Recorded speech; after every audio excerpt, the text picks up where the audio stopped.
Hi everyone, welcome to Foul Play YouTube channel. Hi guys, welcome to episode 11 of the Crime Theory Exchange. Hope everyone's doing well today. Today we're going to be discussing a couple of different things. We're going to go over the original lawsuit filed against Highland Community College in 2020. And also we're going to discuss an article recently posted in Psychology Today dealing with the Melissa Lucio case. How are you doing today, Jax? Doing wonderful. How are you doing? I'm all right. It's cold here in the South. It's not supposed to be cold. It warmed up here. It's like 32, I think. It's warm here. I think that's what it is here. That's cold for Florida. That's cold for Florida. Yeah, it really is. And we have Alice joining us today. How you doing today, Alice? Hi, Christina. Yeah, not too bad. It's cold, wet, windy, snowy here in Bonnie, Scotland. So just a typical day. Yeah. Hey, Rhonda. How are you? Just Rhonda. I'm doing good. I'm starting to feel a little bit better. So hopefully whatever cold I had is on its way out. Good. Glad to hear it. And Zoe, what time is it?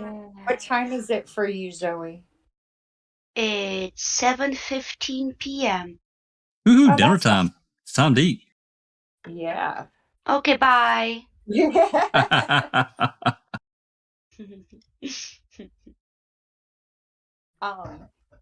I thought we would go over the Wait, original lawsuit. hold on a second. Oh. I think he skipped Susan. Did I? Oh. Yeah, because you started with me. I know you didn't. I thought maybe I was invisible.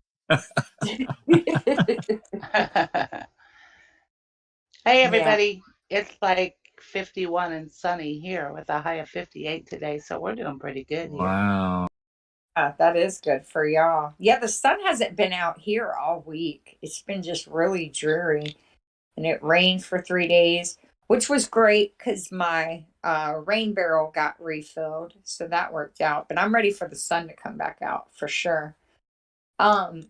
So I was thinking, after reading, I read some of this lawsuit, the original lawsuit filed against Highland Community College. And we've had a couple of great open mics about it. Of course, Ripper's doing an amazing job covering it, and the media is finally catching fire and reporting this. There's an article in the Newsweek magazine where they're recommending that she be fired. I don't see how the woman is still it hasn't been. She didn't give. Let me put it to you this way. She didn't give Coach Smith the benefit of the doubt, did she? I mean, she just removed him, but yet she wants everyone else to give her the benefit of the doubt. And it's clear we have overwhelming evidence of what she did, right? She was speaking of a awful man and trying to make it seem like he did anything good at a federally funded institution while trying to disparage a Black athlete. And this lawsuit that was filed in 2020 it alleged a lot of serious allegations, as we all know from talking about this. And you would think that the college would have been grateful that they were able to settle it, keep it out of the news, and they would have made changes so that this didn't happen again. But instead, they have decided to go full steam ahead, and they really believed that they were going to be able to implement a plan where they, I mean, basically eradicated Black athletes from their college and town. And I mean, I don't know what kind of brain thinks this up to begin with, and then what kind of people actually think that they could do it. So I thought we would go over the allegations, and then the Psychology Today has an article on the Melissa Lucio case, and it's discussing how she got convicted. And it's talking about bias, and it's talking about perception. And I thought maybe the two kind of would, go together so we could try and understand the mindset of people who think it's okay to be cruel to other human beings for whatever purpose, right? I mean, they get something out of it. I don't know what. I don't see how anyone could get joy from harming another, but that's just me. So, what do you think, Jax? Yeah, this thing going on with Highland Community College, and I dare say that there are things that we have yet to learn, which hopefully will come out. I do think that they'll do everything in their power to keep it away from the courtroom because they don't want this in the public. They don't want this on record. There's no way. There's no way. Well, civil suits are different than a criminal thing, but in some ways, you can actually find out more in a civil suit than you can in a criminal suit. Once things get filed, pretty much anything that gets filed in a civil suit, that's public record almost immediately. Sometimes they seal it, but anyway, I think that there's at least three there that need to go. And, we don't know about this board, which I've got that page you sent me as well. But there's a lot of really good information that we have thus far. And I know that Ripper is working behind the scenes with some media. I don't know what all. I'm pretty sure he's got something's going to happen tomorrow. Don't hold me to that, but I think that's what the plan is, and to get him some media exposure to talk about this lawsuit. So, and this other one, it's kind of crazy that they settled this one. I've got it pulled up on the screen now. This is the original lawsuit, and we had Joe Cambridge came on with us live the other day, and which was just fantastic. I wish more would come, and I know it's hard for people to.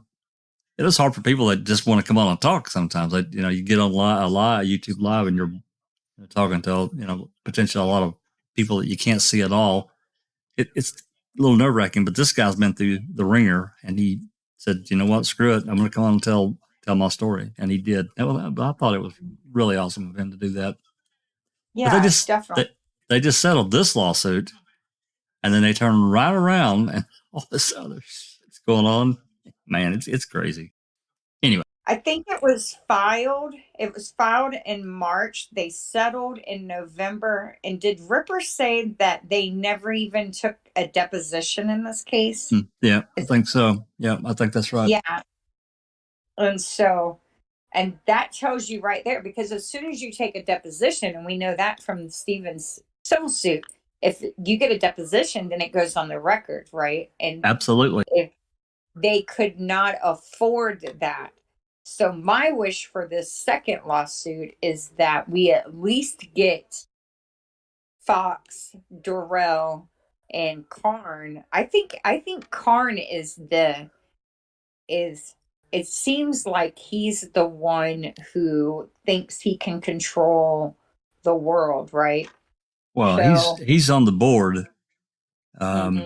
So I don't know what the mindset is there. We need more information to find out what their thinking is, and with depositions, I think that would come out. Yeah, it would definitely be interesting to have them deposed. So just as a reminder, everything that I'm showing, that I'll be showing today, is in the video description. So if anybody wants to, that's out there in the live chat that wants to click and follow along, they're there. So. And I just want to say also, if you go to the Highland Community College website and you put in board of directors, all of their meetings, of course, it's not what is actually being said, but there are meeting notes linked to the website. I found that this morning. That's the one that I gave you to share today. It's up. That one I believe is August of 2019, and it was discussing the hiring of Dorrell, because it looks like Deb Fox was hired, I think, in July. Dorrell was hired in August, and then school started. Fall semester started. And Ripper will correct me if I'm wrong on any of this. So, the semester started 2019 fall semester, and they started targeting the black football players immediately. So I'm, and it looks like Dorrell and Fox were brought on specifically to facilitate excising black athletes from Highland Community College. So, I mean, that's just insane. Yeah. And there's I'm scrolling down through this web page here, and you can see listed, and these are all hyperlinked over here. And I've got one of these special meetings pulled up that we talked about a minute ago. They're all listed there. So, yeah. Mine, that's good. And I don't know. I think my screen is frozen, so I don't see where you're at. Why don't you read a couple of the allegations that were made? In the lawsuit? In the lawsuit. Okay. All right. This was in the United States District Court for the District of Kansas. Dominic Perks, Antoine Thompson, and Thomas Prater and Kalaya Hines are suing Highland Community College, Eric Ingmar in his individual capacity as Vice President for Student Services, Brian Durrell in his individual capacity as Athletic Director of Highland Community College. Complaint and jury demand. Plaintiffs, and I'm not going to read all their names again, and through their counsel bring this action against defendants of Highland Community College, HCC Vice President Eric Ingmar, and Athletic Director Brian Durrell, and alleged as follows. Preliminary statement. This case challenges HCC's systematic practice of targeting African American student athletes with disparate discipline and racially hostile treatment, and seek to compel HCC to eradicate its official policies driving the pervasive discriminatory treatment of black students on school's campus, and the majority of whom were student athletes. Number 2, HCC security has extensive history of singling out black students from dorm room and vehicle searches, and the HCC administration regularly subjects black students to excessive sanctions for minor and even bogus infractions. HCC security also maintains a practice of profiling black students in the school dining hall and often follows them from their dorm rooms to and from practice and class. Moreover, HCC contracts with the Highland Police Department, HPD, relying on its officers to serve as HCC security and using HPD's services to engage in discriminatory surveillance and harassment of black student athletes off campus. Let me read some more. Yeah. No, that's good. So basically, if you were a black athlete, you were targeted. I think there was, what's number 4? In the 6 months since HCC's plan to reduce the number of black student athletes has been underway, an unprecedented number of black student athletes have been expelled.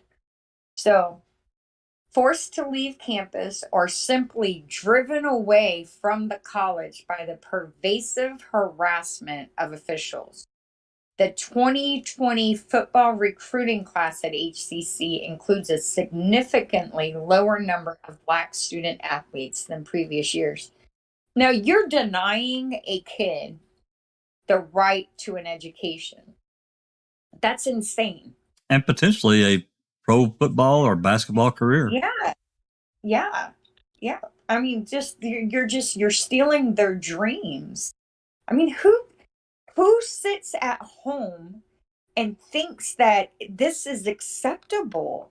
Like, who even wants to think this way, much less take the time to figure out how to make it happen? That's what gets me. I'd say the picture I've got up on the screen right now, I would say those folks right there, those 6 white dudes. Yeah. Yep. It is just crazy. And I found a picture of Sorry, Karn. Christina. I mean, it's not even just that. You know what I mean? If this was in a normal work environment and somebody went to their boss and says, I want every Black employee that we've got out of this office and everything like that, the person who said that is the one that would be fired. They wouldn't be get kept on and had promotions and everything else, you know what I mean? The people that's dealing with this need to get their finger at their backside and get something done about it, because these people should not be in charge of students of any kind whatsoever. If this is the way that their thought pattern is in their own heads, and that they think that this is okay to do, you know what I mean? They should be out of a job instantly. They should have been out in this first lawsuit. They shouldn't be allowed to teach it. Continue it. They shouldn't be allowed to teach doggy school. I mean, come on. No. Exactly, Jack. Yeah, exactly.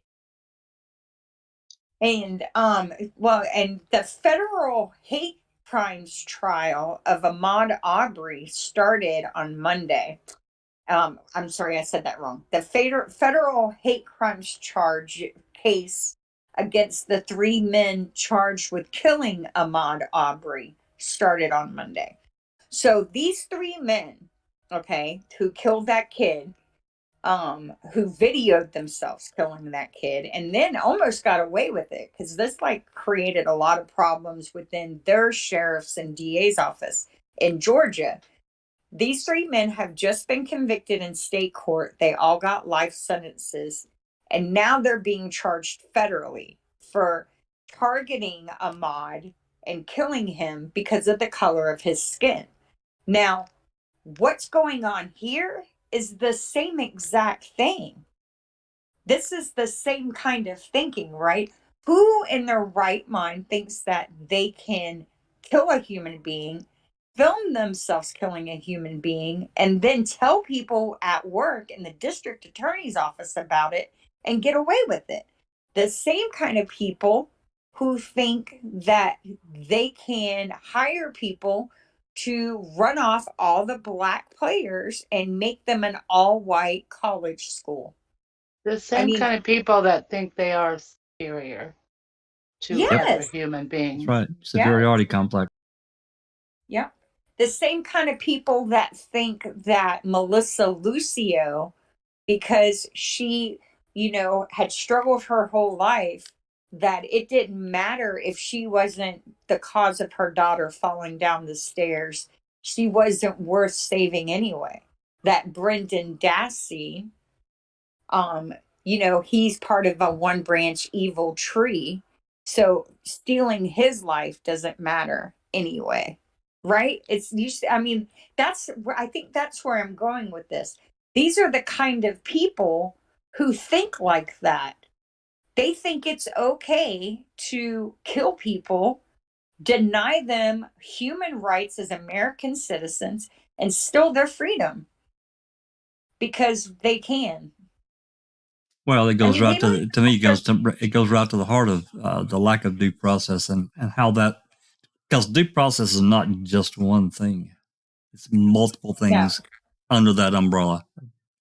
How you treat someone and how, whether it's a civil thing like this or a criminal case like, the Dassey case, it doesn't matter. Due process has to take precedence.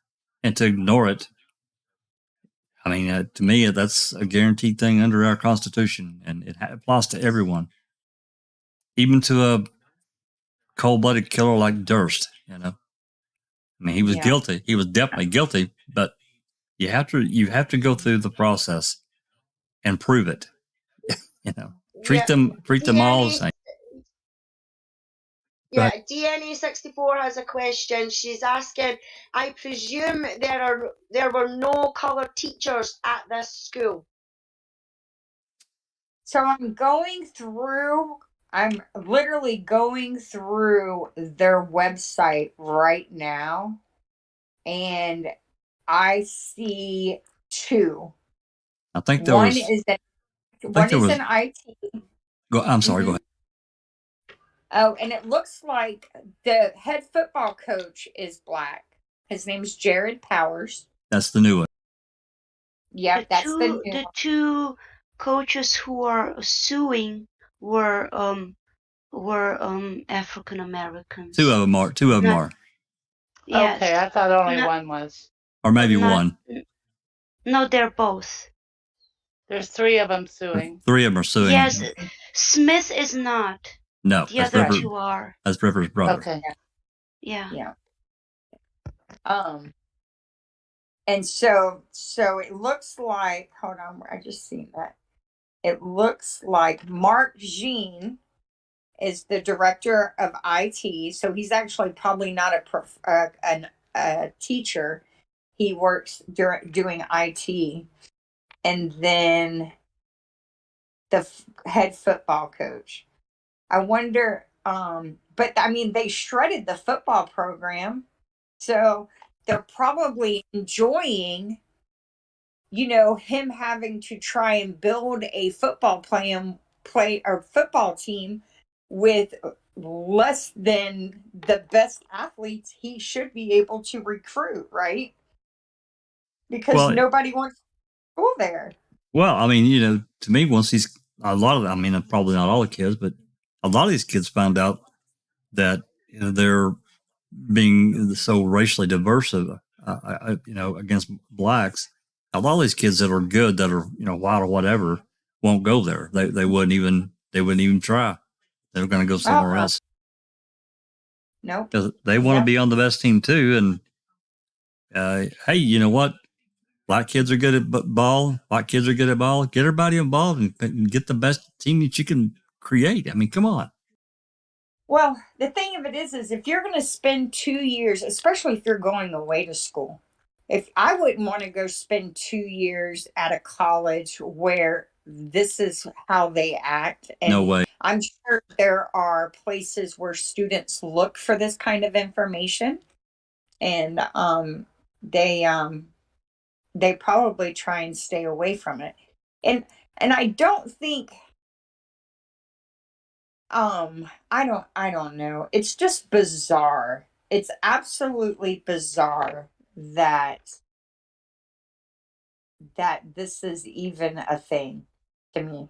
So there's probably 100 employees on the directory of employees for HCC. Here, I'll drop the link in the chat. And I'd say probably about 80 or 100, and I count 2 black employees. That tells you something right there. Yeah. Yeah. And number 6 here says plaintiffs were subjected to rampant racial harassment and discrimination committed or approved by HCC's highest-ranking officials.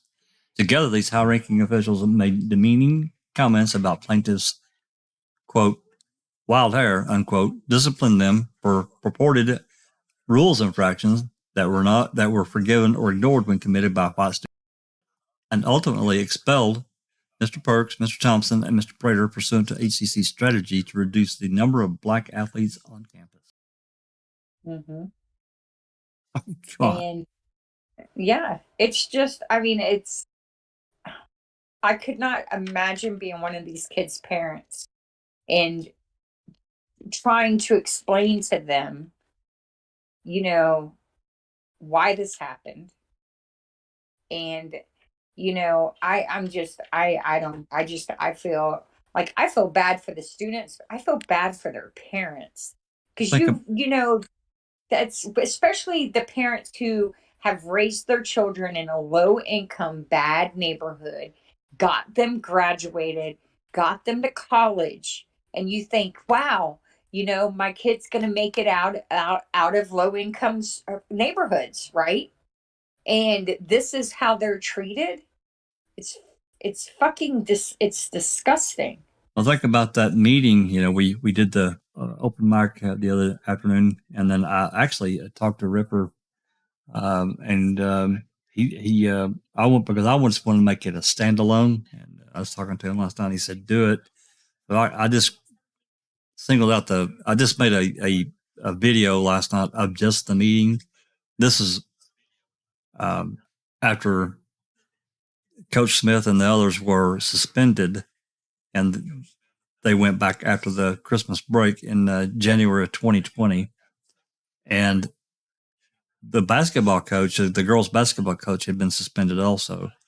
And they had this meeting. I encourage everyone that's interested in this case to go listen to it, because can you imagine at this point in time after that? Now they found out that it was all a lie, and Deborah Fox knew that it was a lie, the allegations that they were making. I would be on fire. I said it before. I would actually be on fire. I know those parents probably are. Oh yeah. Well, I like I said, kudos to whoever recorded it. First off, hats off to you for sure. Kudos to all the parents for, I call it sitting on my hands, right? So when I'm in a situation where I want to lash out, I taught myself at a young age to, because I have, anyway, discussion for another time. I sit on my hands. So you know what I mean? So I don't accidentally hit someone without their permission. Right. Stay out of jail, right? Yeah, exactly. I don't like getting in trouble, so I sit on my hands. Yeah. But I would have had to have sat on my hands to have, and probably put duct tape on my mouth, because we know I like to talk, because I just would not have and these parents knew their girls hadn't done these things, right? Absolutely. Like the ones. Go ahead. No. I just said absolutely. Yeah, because like the one mom said, she's like, you're trying to tell me that a coach did her homework and all she got was a 1.7 GPA. I mean, it's absurdity. And I was listening to it today again briefly, and Fox and Jarrell are very, very careful about what they said, right? They said that, hold on, because they said that the student portal was being accessed at times when the students weren't there. Now, we know that none of this is true, because the board that governs community colleges, what's the initials? The NCJJA or something? NJC, this is the NJCCAA, Junior College Athletic. Yeah. It cleared them of any infractions. They knew all this, but I find it very telling of how Doral and Fox tried to fleece and finesse these parents. I think they had convinced themselves that they were going to talk to these parents, and these parents were going to be idiots, right? And they were going to be able to use big fancy words and make the parents look dumb, and make the parents look like they had raised these kids that were committing these acts. Yeah, that shit didn't work. No, it didn't. It really didn't. And I am so thankful that TJ's brother, Coach Smith's brother, was Ripper, and that however the forces made it be, that Ripper was able to give these parents some sense of fuck you, don't treat me and my kid like this, right? Because I think they probably would have went in there and just left with their tail between their legs. But Ripper gave them the courage to know that what was being done to them girls was wrong, and that they were right to be mad about it. I think that when that meeting took place, I think these parents were probably already somewhat suspicious, and their radar was going off. And then, man, when they started talking about that metadata and that one parent, I don't know his name, but man, he lit them up. It's like, no, you're not, and you're making allegations against something you haven't investigated it. But these, you've taken action. These guys are suspended. I mean, what are you doing? That's basically what he's saying. Yeah. Yep. And he kept saying, this is personal. Absolutely. Is personal. Yep. This is personal. And another thing he said that was really interesting was that, or I'm not sure which parent said it, but they said that you're suspending the coach without an investigation. And she says, we have to. And he says, no, you don't. Kansas, meaning I'm guessing either Kansas State or University of Kansas, one of their coaches at that time was being alleged that they had violated something, and he was still coaching while he was being investigated. Yeah. So he knew what was being done to Coach Smith was wrong, and the other coaches as well. Because it wasn't Coach Smith's computer that was used. It was the assistant coaches, right? Yeah. But even at that, so what if a student has used another computer to put their work in? It's their work. Surely they've got an ID code or something like that relates to them, especially with all the remote learning and everything like that they're having today and everything like that. Surely there is some notification that just because it's been used on this terminal, but it's this student that's done it. I mean, the fact is that if these assholes had actually went and spoke to these coaches before doing anything and jumping to assumptions and saying, look, some things have been flagged up, can you explain what's happened here?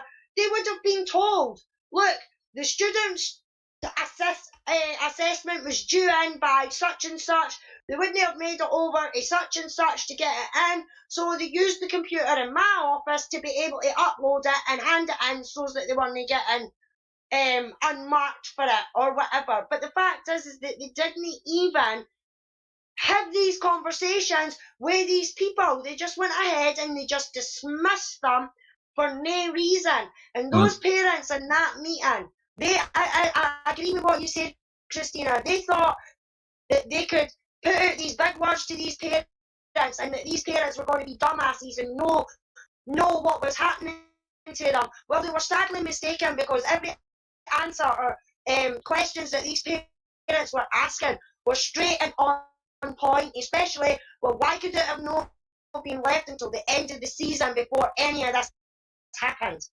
Well, they haven't even talked to the. Sorry. No, go ahead, Zoe. They haven't even talked to the students. No. Not just they haven't talked to the coaches, they never talked to the students. Nope, they never spoke to the students. They did it in the middle of Christmas break. These were allegations against, if I understood what they were saying, the allegations were made against some of the players, and some of these players weren't even at the college anymore. Some of them had graduated, some of them had went to other schools, had transferred out. And their biggest thing was, you're taking a team that is at that time number 5 in the nation. And if you don't follow college sports, number 5 in the nation is a big frigging deal. Like, I don't know, how many junior colleges are there? A couple, probably 5-10 grand. Wouldn't you say 5 or 10,000 community college? community I, colleges in the I would states, I imagine. would think. I would imagine probably something like that. Yeah, that are eligible to be ranked anyway. And Right. so to be number 5 is pretty impressive. To be 13-0 going into your winter break is really impressive. So they probably got some kind of perverse satisfaction out of destroying a winning season. But the thing of it is they're doing it to themselves. This is their school that they're doing it to. So it goes to show that they have no school pride. Because who would want to do that to your No, school? this is a philosophical thing that they did. But to answer Alice's question, I don't know what kind of documents these kids were working on. I would imagine, I'm just guessing some kind of Word or that type of document. But pretty much any of them, when you open like if I go create a Word document right now or a PowerPoint, whatever, you can go into the details of that and you can see that my name is going to be registered as the creator of that document. And that was all part of that metadata that parent was talking about, and telling them how to do it, because he was right. Just because something gets uploaded from one computer, that doesn't mean that the coach did the work. I mean, come on. Mm-hmm. But they tried to use that as an excuse. So, yeah. Yeah. They weren't worried. They knew that none of this had happened. They were just coming up with the only thing they could find. Yeah. I want to know who gave them the idea. Where did they get the idea from? Who came up with we could use this to get them to make it look like they were doing something wrong? I think they were just looking for anything. It's kind of like they went on a big fishing trip and they had to be careful about it, but they saw, what's going on here? Oh, these students have uploaded their homework on this computer. Oh, the coach must have done it. They're gone. They're done. That's it. I think they were looking for anything, Christina. Yeah, I know, but that's what I mean by that is this wasn't easy to find, right? Like, so who was tasked with finding something to use? Yes, that is the question. Yeah, I'm curious to that. I don't know. I'm going to write some open records requests to try to find out more, but They tried to say that some kind of red flag came up. Yeah, I'm they not did. sure what they meant by that. Yeah, they'd talk about that this was flagged in the system for some reason. I don't know why.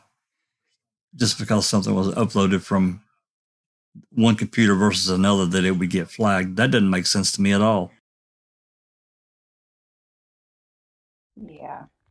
And it's funny that none of the white athletes had this issue, right? No, absolutely not. Mm-mm. And Ripper was telling us that they had 8 or 10 computers in the computer lab, which at a college that size, that they would be busy probably pretty much all the time. So when these student athletes kids had an opportunity to work on their homework, whatever assignment, and they wanted to get it turned in and a computer wasn't available and they just used what they could, I don't blame them. If they're done with it and want to get it uploaded, why not? Yeah, I agree. So I agree. I've got this special meeting pulled up here where it looks like where they had hired Deborah. Okay. Yeah, let's see. Here, I'm gonna drop a link to the where they can find the board of because it would be interesting to read through all of these to see how they finagled getting Fox hired. This is the link to that. Actually, this is the one that I've got up is the one where they hired Doral. Yeah, it's the one where Fox got it approved for Durrell. And let's remember now, this guy, now he does have his PhD, but it's in kinetic science, which is basically exercise, or I think it's movement is the correct word for it. This guy has never had an assistant coaching, much less head coaching job anywhere. He has been a trainer. He was the athletic trainer before he took the athletic director job. Right. And that is just unbelievable. It's a huge leap to go from a trainer, somebody that, basically, I don't know what all a trainer does, but help with weights and all these other different kinds of things that trainers do. But that's not anywhere near a director. No, because you're only working with that team, right? Like or tape them up and stuff like that. Yep. Mm-hmm. As an athletic director, you're now over all the sports, all the athletes, not just that specific team. That's right. Yeah, it's a huge responsibility. And he was, remember, he was also unemployed when he hired in there. He was not working anywhere. Wow. Yeah. And I don't remember who made the comment, because I was asking Ripper how much these people make, because money drives everything. And somebody said that they thought around 80 grand is what he hired in making. So to go from probably unemployment to 80 grand a year, that's a pretty good lick. Yeah, for sure. For sure. I was looking for. I'm trying to find where I found there it is, the foundation board of directors. My internet's glitching, but this Karn guy. I found a photo. I did a little bit of searching this morning. I found a photo where it looks like it was taken in 94, 95. So he's definitely been around. It looks like Highland Community College for quite a long time. And in the board of directors photo that I shared with you earlier, it's up. You can see much older. He's much older than anyone else. He's in the front row in the middle with white hair. Mm-hmm. Yeah. I don't know if you can see it on your screen, but it's up. It's up on YouTube. And he's definitely. But I mean, for him to implement this, to suggest this, and then for them to start doing these things, these other guys have to agree to it, right? Because he's only one guy. Oh, sure. Absolutely. So it's not like we can blame it on the old man with his old way of thinking, because these dudes went right along with it. They did. And majority wins. So, it'll be interesting to see. I think they have to clean house from top to bottom. Anyone who, especially upper administration, anyone who didn't help to try and expose this, in my opinion, this is my opinion, not Foul Play's opinion, not Ripper Jack's opinion, it's Christina's opinion. In my opinion, anyone who didn't try to stop this, help expose it, has to go. They got to go. They can't. Yeah, that's my opinion. They have no business being anywhere around young minds who are learning about the world, because I don't want someone who thinks that this is in any way something they can put up with, much less acceptable. Well, it's a philosophical thing, it's and we don't know how deep it goes, giving what they did, and then you tie that in with the Hitler comment that Deborah Fox made. Mm-hmm. There's a lot of examples she could have put up as great leaders, and been nowhere near this guy. There are dozens and dozens of great leaders out there in the world. Yeah. Well, I think she was disparaging a black football player. So, yeah, like you could have used so many different. There were so many other examples to choose from that Hitler should have never even crossed her mind. So it makes you wonder, why was she thinking of him? Yeah. I don't know. No, it was nothing good. Nothing good at all. Yep. So does anybody in the chat have any questions? My internet's being weird, so I haven't really been able to look. I haven't seen anything. I think they're just taking it all in, basically just recovering what we've talked about, and but no questions. Okay, well let's discuss the Melissa Lucio, the article Psychology Today, because since we're trying to figure out what kind of minds think that this stuff is in any form acceptable, let's see what that article. It was a pretty good article. Okay, it's up. Oh, okay. Yeah, my internet's. Yep, I'm still looking at Bill at Karn's ugly face, unfortunately. Oh wait. And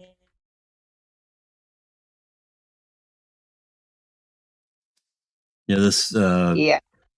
Are you there yet? Will you start? No, I'm not. Will you start reading it for me? Yeah. I apologize. That's okay. It's all right. This is in Psychology Today. Looks like this is written by Jeff Kakuka, PhD. The stereotypes put an innocent woman on death row. How myths and biases can prompt false allegations and irreversible mistakes. Here's the key points. Contrary to popular belief, nonverbal behaviors are not reliable indicators of lying. Or we heard about the nonverbal indicators. Suggestions of leniency and sleep deprivation increase the risk of false confession. Stereotypes can affect how medical doctors interpret childhood injuries and deaths. I'll read this one paragraph here. On April 27th, Melissa Lucio is scheduled to be executed in Texas for the murder of her daughter, but many are now scrutinizing the evidence used to convict her, including a dubious confession and autopsy, and wondering if, quote, crime even occurred. Her case is the subject of the 2020 documentary, The State of Texas versus Melissa, which is available on Hulu, Amazon Prime, and other streaming services. What does psychological science say about the evidence against Melissa? So I just want to mention here that one of her daughters is very active on TikTok right now, and she's kind of blown up as a result of Melissa getting an execution date, and she's on there making all sorts of allegations against her mom, saying it's her mom is the person who caused Mariah's death, and just being, I mean, it's really? just being, yeah. And I spoke to the media contact for the Innocence Project about that, and I was advised not, because I was going to tag her and say, what the hell, you know me. And I spoke to Laura Bernstein, and she said that I believe, I don't want to say her name. I think her name is I don't know. Anyway, she said she signed the petition to save her mother's life, and that's all they needed from her. She's been hurt enough by this, and to please don't upset her. And I said, okay. And so I didn't. But I did follow her. She's posting lots of videos. And one of the videos that came across this morning said, this is what she said. She said, how did my sister, we were abused. My sister had bite marks all over her and bruises all over her. If my mom wasn't doing that, how did she get them?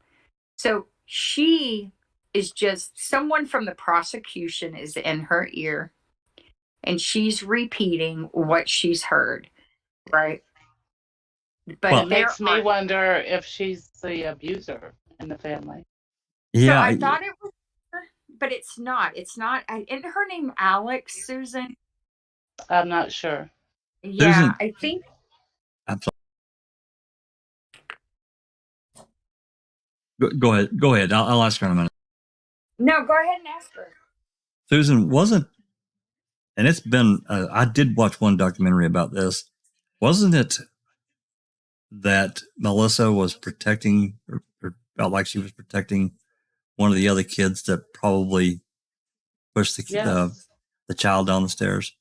That's what I thought. Yeah, so Because one of them was mean. it's been said that one of them was abusive to this little girl. And I don't know her name. Yeah, I think the daughter's name that was abusive was Alex, and I think that's her name. I Okay. don't think it's this one. I think the girl on Twitter was probably 3 or 4 when this all happened, because she said the older kids, because this is another thing she said. This is how I know she doesn't know what she's saying, because she said Mariah was taken from my mom when she was 2. And when she came back, that's when my mom started abusing her. And my mom didn't have her, or she said, and Mariah was like 2 years, 7 months when she died.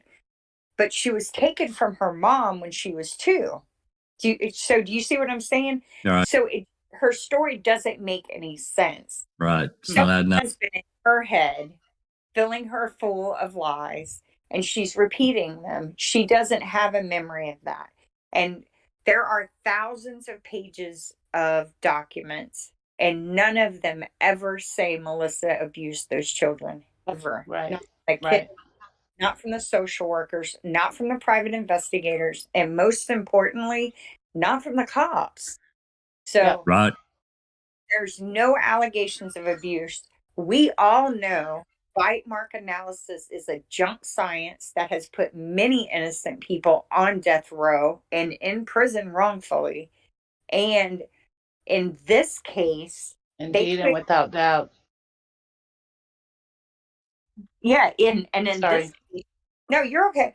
In this case, they didn't even have someone try and say it was Melissa that bit her. They went with the bite mark, not multiple bite marks, the bite mark. It looked like someone had scraped her teeth across the skin. That's what was said about it. So for fuck's sake. Yeah, exactly. And if they're we know, because we researched this. That's the shit you say when you have no case, right? And there's no physical evidence, not one piece of physical evidence that Melissa abused them kids. The only evidence they have is Melissa saying after 6 hours of and being interrogated while she was pregnant, without food, without water, at 3 o'clock in the morning, I guess you're right. It is my fault. I did it. They broke her. That cop was aggressive too. I mean, I thought it was really, really overly aggressive. Oh yeah, Texas Ranger. Yeah. And look, we're not trying to say this woman was Mother of the Year. She clearly wasn't. She tested positive for drugs for at least one of her kids. I can tell you all but none of these make her a murderer. And they damn sure don't make it where it's okay for her to die. When she didn't push her daughter down the stairs, she didn't beat her daughter. And more importantly, the DA in the case was taking money at this time. So 10 days before Mariah died, the DA had taken money from a man who had murdered his girlfriend and got sentenced to 23 years in prison. The day he got sentenced, Villalobos and the judge had taken a bribe to allow him to have 60 days to get his affairs in order before he went to prison. That's the prosecutor, right? That's the prosecutor, Armando Villalobos. He is now doing 13 years in prison for being a shitty DA. And he was a shitty DA when he was prosecuting Melissa's case. And see, to me, all of his cases should be under review. All of them. Every single one. Yeah, that's right. He's the person. So the DA, that's what kind of DA she had. The public defender in her case had evidence that Melissa was not responsible for what happened to Mariah. And he, not only did he not present it to the jury, he told his investigator when she tried to tell him that it looks like one of the children pushed her down the stairs, that she was not to speak of it outside of his office, and that he didn't want to ruin the child's life. Well, what do you think killing her mother for a crime she didn't commit's going to do to her? Yeah, Melissa there's 14 children total. Well, 13 now, but 14 children total, right? Mm-hmm. I believe so. And out of all those children, now, I'm a dad. I know most of you folks are moms or aunts or whatever. And not one of these kids, until I guess recently, I haven't heard anything prior to what you tell me today, that there was ever any abuse. And that would have come out. I mean, come on. Mm-hmm. Yep. This is what I think happened. I think this, in my personal opinion, I have no proof. I think someone from the prosecutor's office reached out to her and probably gave her a couple of gift cards, helped her get a loan, like call the bank. You know how it works. Like, had she been in any trouble? I don't know. I haven't looked, but she does have a child. And I'm sure that they have made her life a little bit easier without being caught doing so, and just said, hey, your mom is the reason your sister is dead. Why don't you, why don't you whatever? Yep. So she's on there. She has, I think, last time I checked, I think she has like 40,000 followers. And she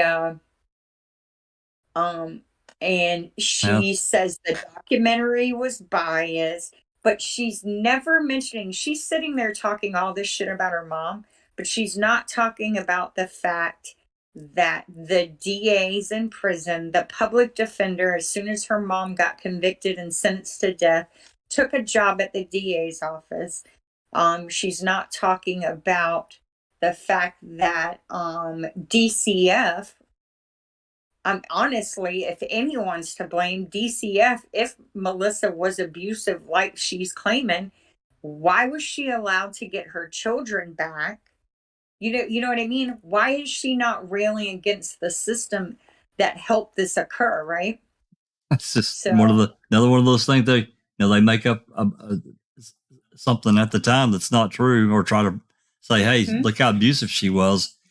And, I hate to even think it, because, it's really difficult, but I think that one of the other kids was mean to that little girl. That's what I think. It looks like most of the kids were by one dad, and then two of the kids were by another. And what is said is that the daughter that pushed her down the stairs, they both had separate dads. And she didn't like Mariah because of that. And Mariah was a little slow. She had that foot that turned in. She would aggravate the older kids. And then you got to also look at it from the perspective, you've got 10 kids in a 1-bedroom apartment or house. That's a nightmare. And no toys, nothing for them to do. That is a nightmare. Yeah, they're going to pick at each other. Sure they are.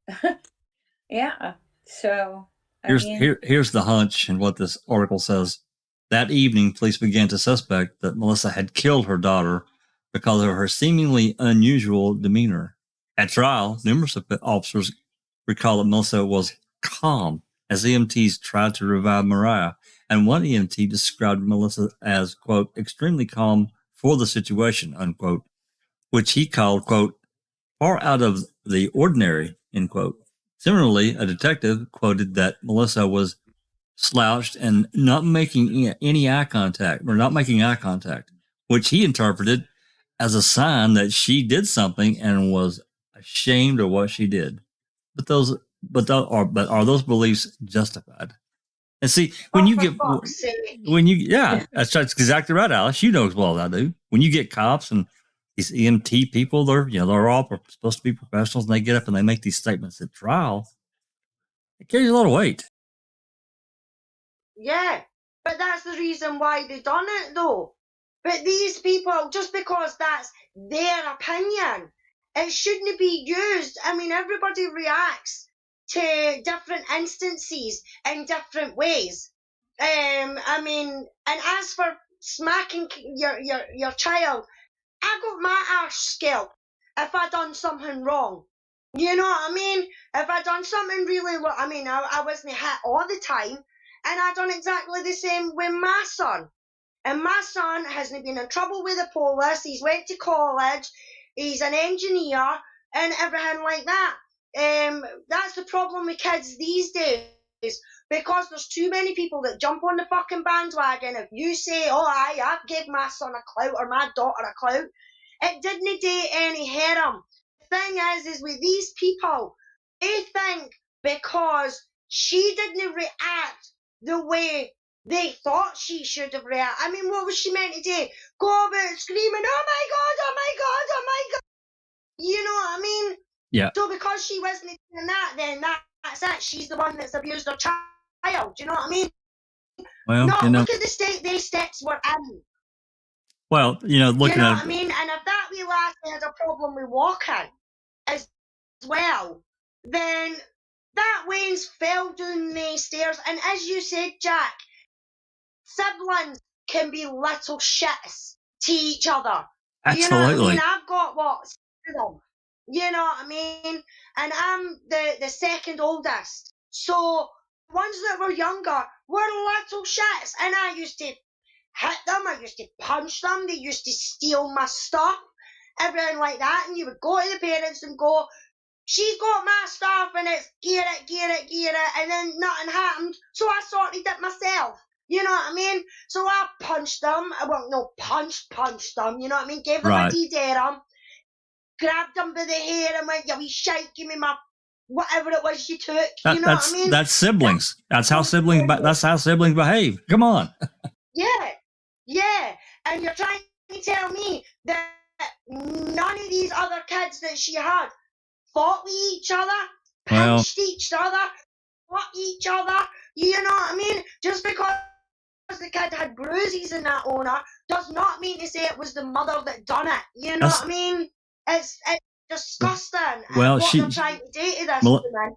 Melissa might have been sitting there thinking to herself, and with Drew, she's thinking to herself, oh shit, one of these, whichever kid has pushed her downstairs, and she was froze. I think that's a very, very high possibility of that. So she froze. Yeah, well, see. Sorry, Jack, on you go. No, go ahead. Well, see, I was just going to say, my point of all that is that my mum used to just collapse for no reason. 1 minute she'd be fine, she'd be talking to us and everything like that. And then she'd go to put some laundry away or something like that, and we'd walk out into the bedroom and she'd be lying on the floor unconscious. My reaction to that was, oh my God, my mum is lying on the fucking floor, collapsed, do you know what I mean? And then I'd start crying and everything like that. But my wee sister's reaction was completely different. That's right. She laughed. She giggled. Yep. She And then I got angry with her because she was laughing, and it's like, why are you laughing when mum's lying on the floor unconscious? So people have different reaction types. That's right. So for them to come out with this because she was calm and everything like that, then that means that she done something. That is a load of crap. I bet you internally she wasn't calm. No.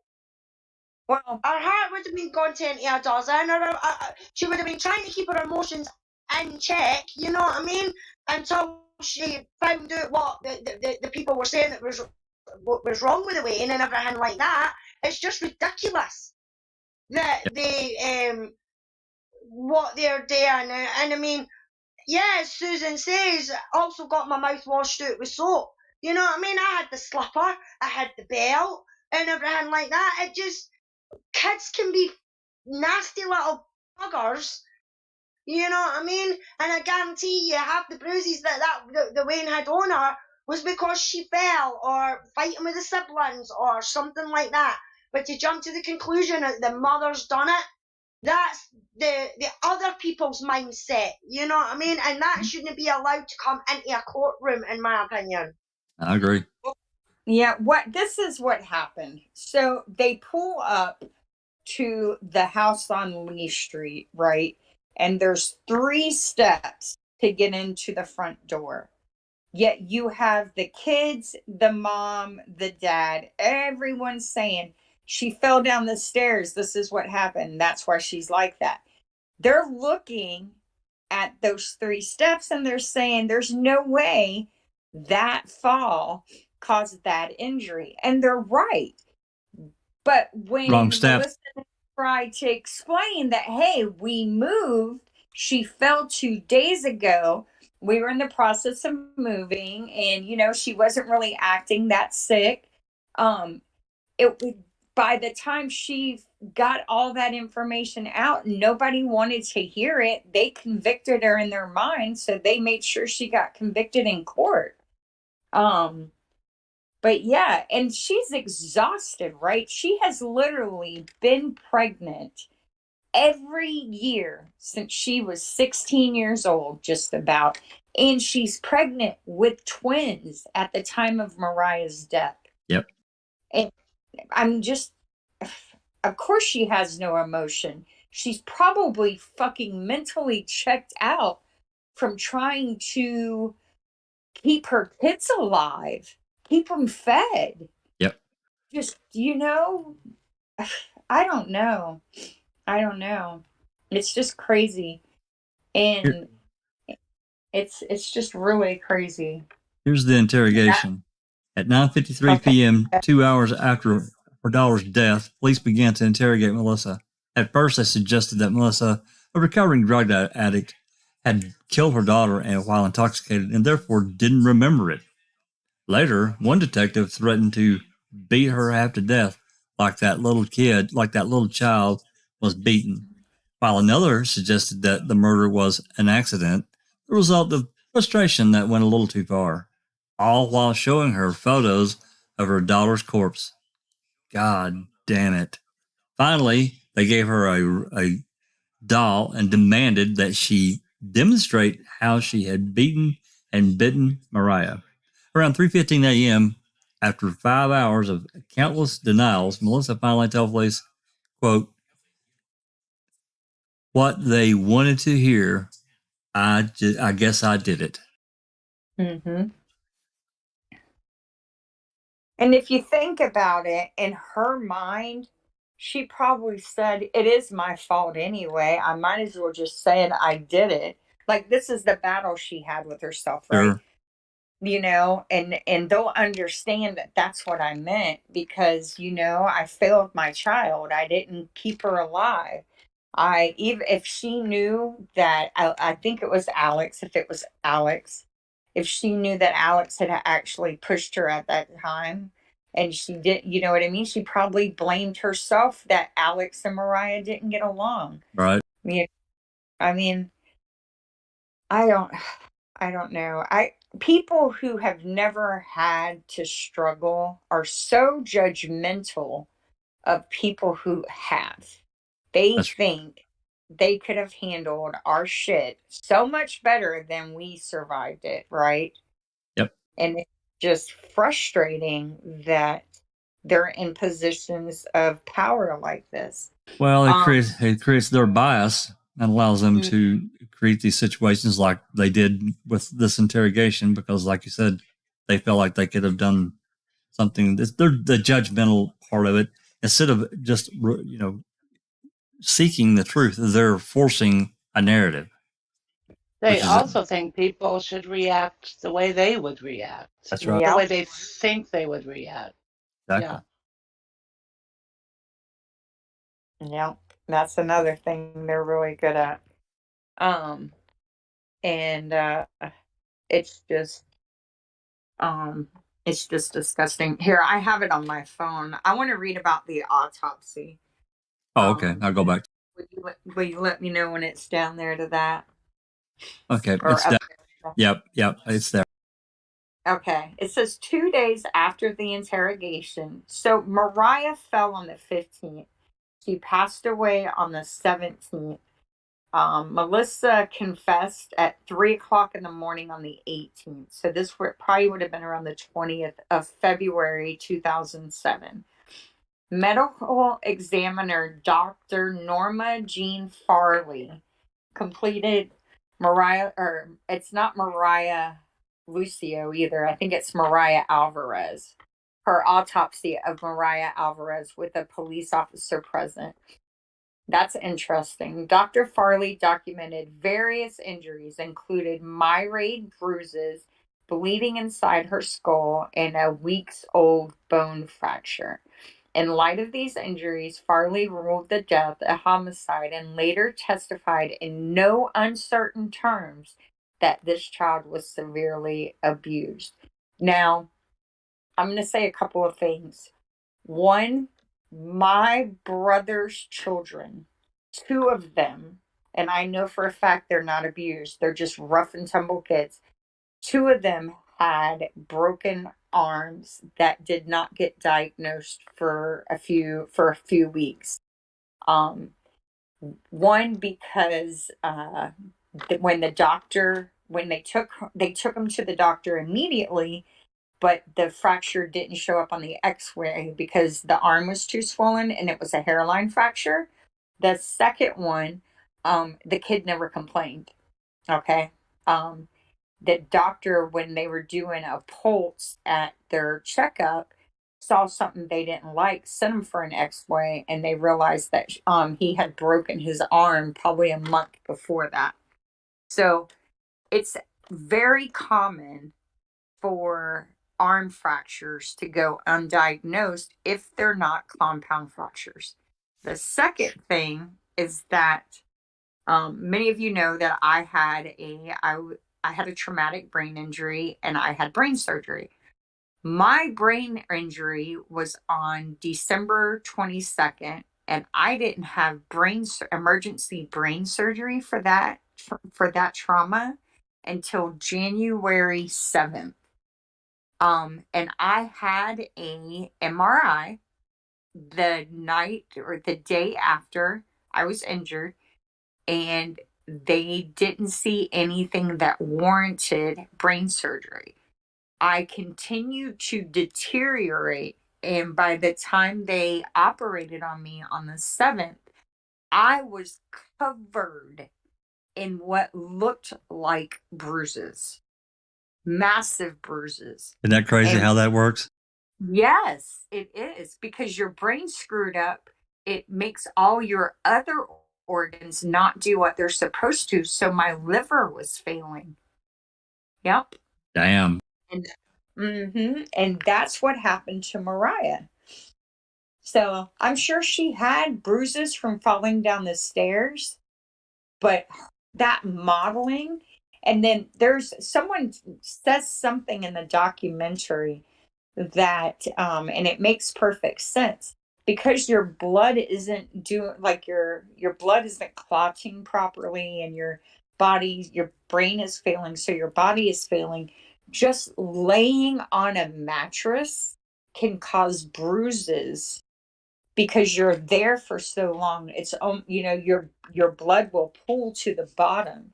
It's not a bruise so much as it's like, I don't want to say dead blood, but bad blood, maybe. Well, it's just uncirculated or just not circulated, like if you're up and around. But yeah, I think pooling is the right word. Yeah, I do yeah, too. there you go. Well, and that can lead to compression wounds. Yep. Mm-hmm. So, Yep. Like Pressure. like Pressure. diabetic shit. Yeah. Yep. pressure wounds or bed sores. The common name is bed sores. It's just uglier. Absolutely. Yeah. Those things are bad. I'm going to impart just a short story about reaction, and it's not about death, but this is about reaction, how people react differently. I worked in an industry. I worked in the printing industry for many, many years, and one company that I worked for, well, pretty much every, not entirely, but pretty much every place that I worked, printing ink and lamination. The lamination process uses adhesive. It's all flammable. It's all very volatile. This one place I worked at, we did some really specialized stuff, and we had a large ink room. When I say large, it was probably 200 feet wide by 100 feet deep, and there was all kinds of ink because it was a large facility. So the inks got mixed back there. Also, these various adhesives. Well, this one adhesive that we used, it was actually a coating. This one wasn't an adhesive; it was a coating. It was extremely volatile, and it had a very low flash point. And the flash point is what temperature it has to be before it will ignite. Okay, that's all that means. And there are special procedures that had to be followed in order to not to arc or potentially arc, and you have a fire.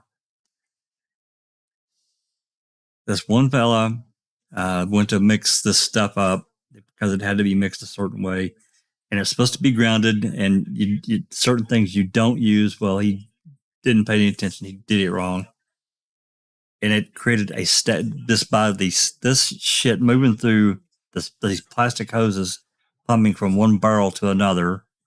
He didn't ground it properly. It created a static fire. And what I mean by fire, and you got to understand, there was probably 3 or 4, and this is all throughout this room, and it was an isolated room. There was probably 3,000 or 4,000 gallons of just 5-gallon buckets of ink, and he's all flammable shit. Holy shit. Yeah. So this barrel caught on fire. Of course, he had the good sense to come out, and they had large doors that slid open and closed. He had the good sense to hit the fire alarm. And I was pretty close by, and another guy worked on a press. Of course, as soon as the fire alarm got hit, it ignites throughout the plant, the facility, and people know to shut their equipment off and get out. It's not we're not playing. And everybody's trained and so forth. So me and of course there were about 10 of us that we were trained to fight fires because you got to get it under control like immediately. You can't wait for the fire department or the building will burn down. So we go in. We had 2 large extinguishers. I know probably most people haven't seen them, but they're like large extinguishers that are literally on a dolly with a hose attached to it. I grabbed one, he grabbed the other, and we went in and we got it put out. But understanding in that situation, people panic and they freeze. There was 3 people, and as I'm going to the ink room, the adhesive room, I'm telling people, get the fuck out, leave, go now, don't look, go, because they weren't part of the fire people that were supposed to respond, and there were 3 who were just standing there looking around like, get out. I mean, because that literally could have blown the back of that building off. I'm not kidding. That fire out of that barrel the flames were probably up about 20 feet out of that one barrel. There were 3 more barrels right beside it, or real close to it, that had the lids off of them. I don't know how the hell they didn't catch on fire, but they did. Thank God they didn't. This goes to reaction of how people react to situations that are bad And some people just don't react. It's like, they're just like walking down the aisles of grocery stores like nothing. Like, God, man, get the hell out. I didn't want to go in there, but, I knew that fire had to be put out. Like now. Yeah. I think that's called shock. They're in shock. They don't know what to do. Probably. Because, one of them, I literally had to grab my arm, like, man, get in, because we had exits at each end of the building, go. And they did, they moved. It's crazy. So That anyway. is, yeah. It's really weird how people, like, you can have 100 people experience the same event or watch the same event, and everyone reacts differently, right? Everyone remembers differently. Everyone thinks that it happened differently. And you think about that, then you think about this jury of your peers. And one thing I want to make sure that I mention about this, I've followed death penalty cases before. I've never actively, well, I shouldn't say that, because I tweeted and stuff for Julius Jones when we were trying to get him off death row. But this is the first case where I've like submerged myself, past Stephen and Brendan, right? And I got to looking, and I just want to share this. So her last appeal was denied in 2021. On January 13th, the current DA of Cameron County, and I think his name is Arturo Saenz, it's spelled Saenz. He did the paperwork and submitted it to the judge to get an execution date for April for Melissa Lucio. So we're about 70 days, right? Yeah, I think we're like 72 or something like that. The very next day, the judge, Gabriela Garcia, signed her death warrant. She didn't even take 24 hours to look and make sure that killing Melissa would serve justice. Now, I don't know why that bothers me, but this case is like the Stephen and Brendan case for Cameron County. People talk about this case down there. Sure. This is the first woman who has had the opportunity to, take the time. She has the ability to stop the madness. Or, she has the ability to, hey, let's pause and take a minute and look at this case. She didn't even take a breath. Nope. And she signed Melissa's life away.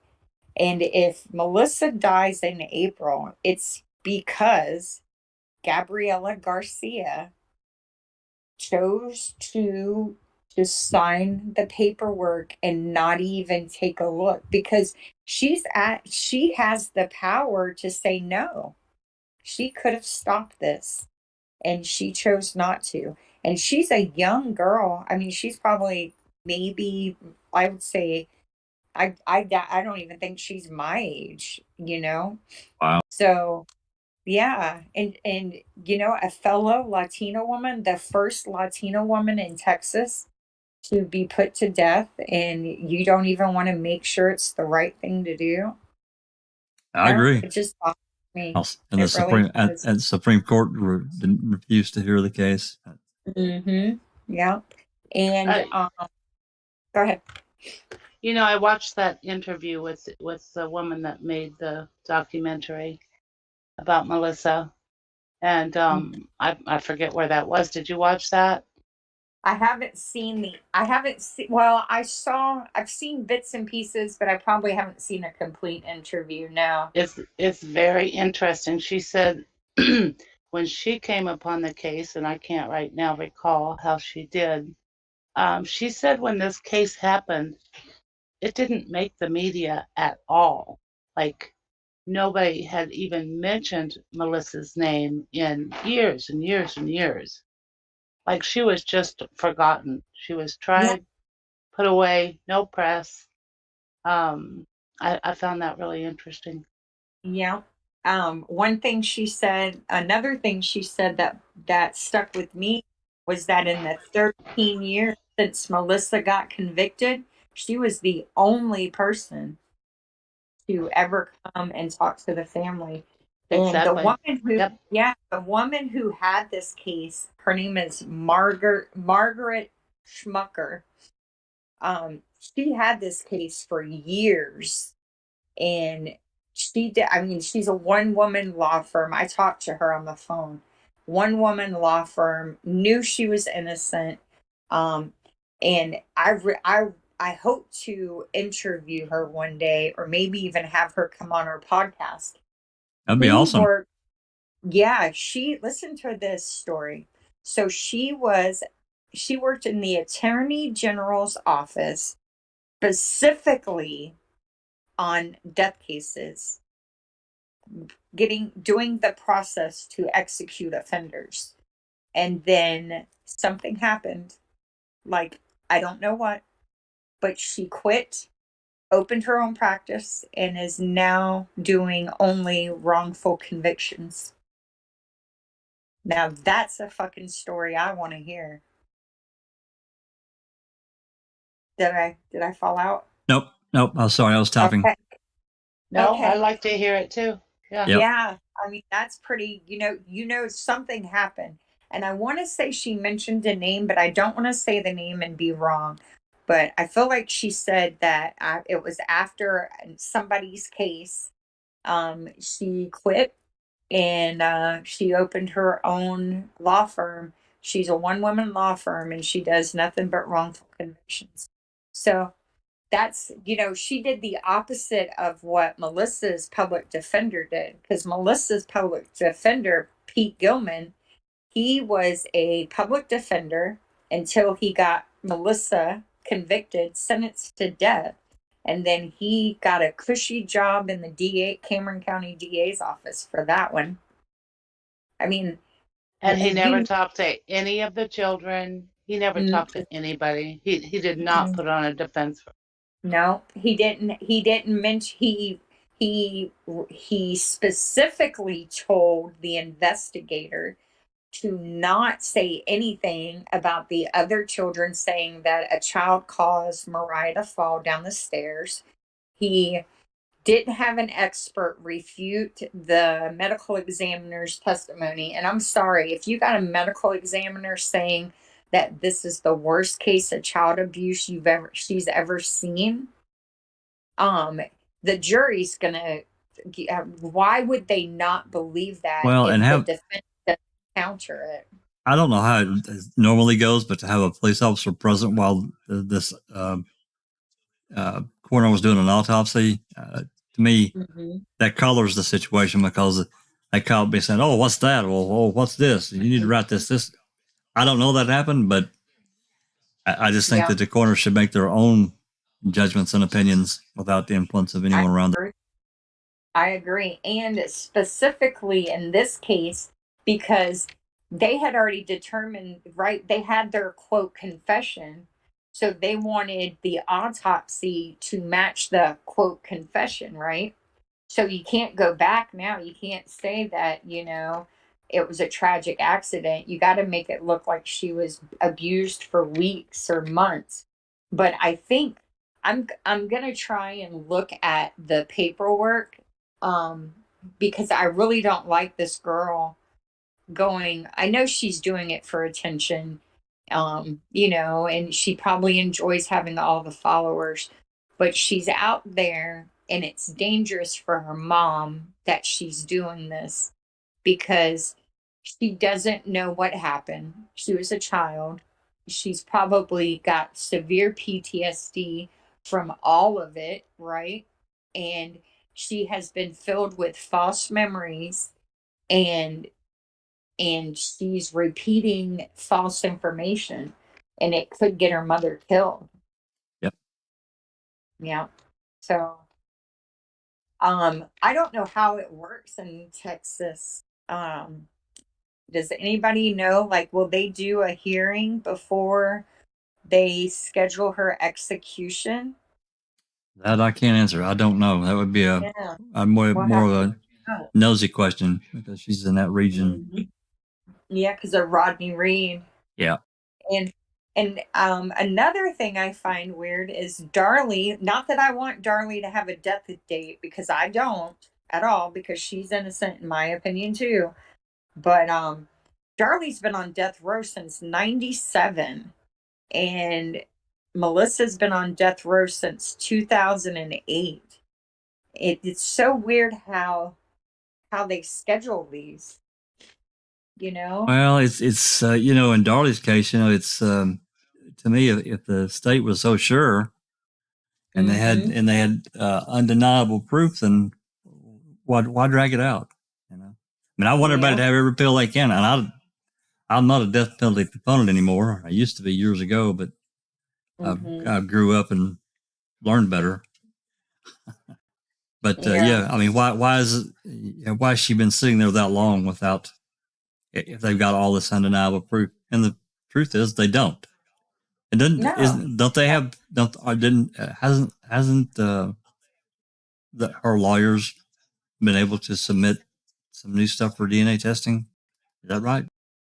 In Darley's case? So.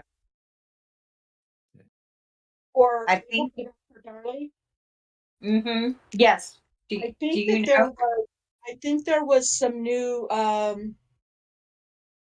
evidence that involved the patio, or the brick on the patio door or something. Windowsill or something?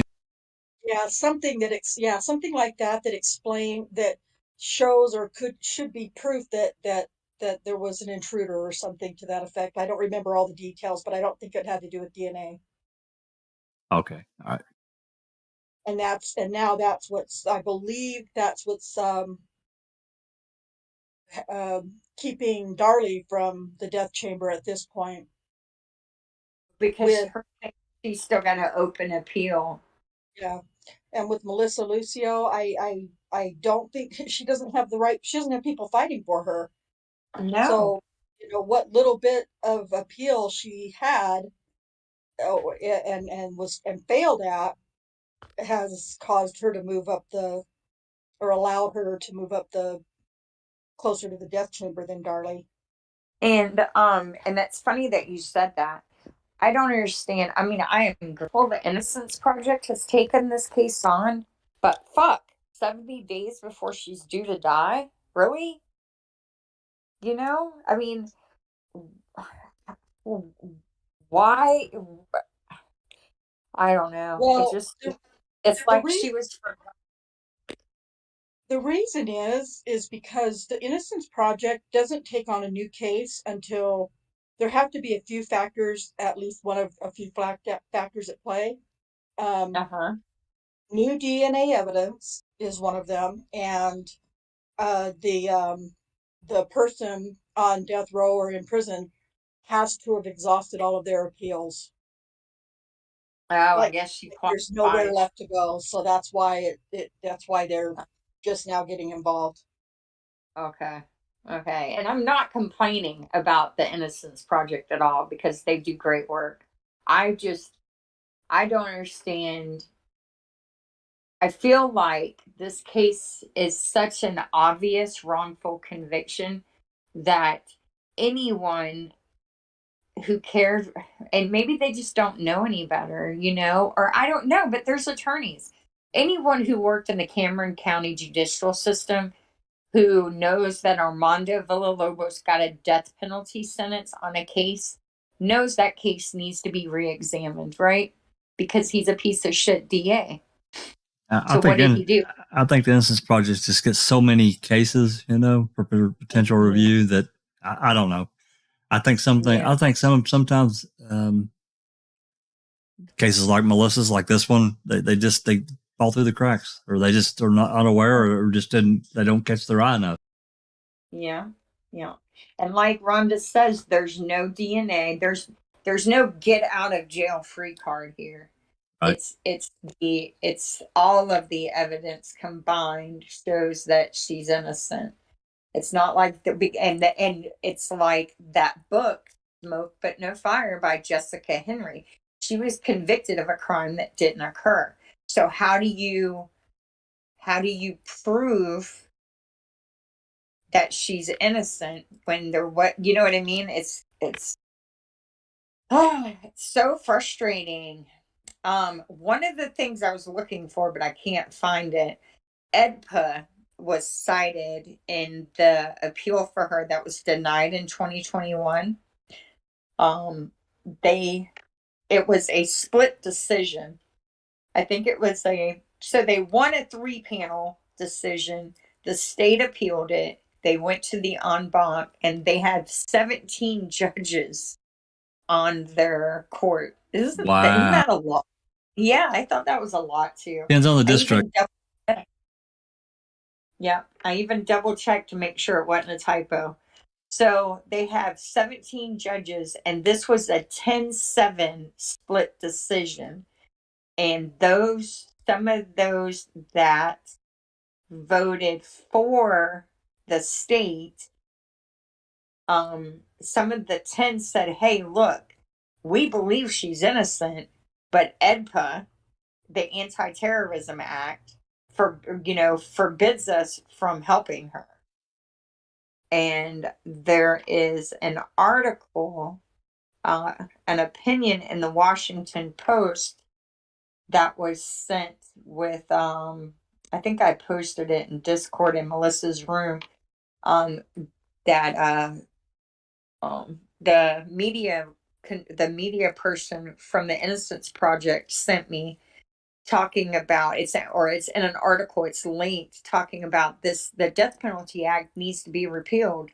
It's for 30 years it has caused so many innocent prisoners to be unable to get relief in the court because the federal court's hands are tied, and that's just so wrong to me. That's what IDPA did for us. It tied the federal judges' hands in so many ways. They got such a small window that they can do anything, Yeah. And I think, just to explain the like the Seventh Circuit Court that Brendan went before, there were a lot of vacancies on that. I don't know how many they're supposed to have. 17 sounds like a lot, but I don't know. I guess each district has or whatever number. But there were a number of judges. The positions are not filled, or at least that they weren't at that time. I don't know about now. Okay. So they didn't even have a full court when they heard Brendan's case. No, nowhere near. They were, I don't know, Susan, can you remember? Weren't they like 5 or 6 short? So let's see. There it is. I'm not sure. I think it ended up 7 of them. But didn't one retire just right? One had retired. Yeah, one had retired right before that, but there were still, besides that, there were still, I want to say there's supposed to be 12 or 13 on that in the Seventh Circuit. They had they had 8 or 9. And one had retired. Then this other guy that you just mentioned, he retired. They just hadn't filled the bench. Yeah.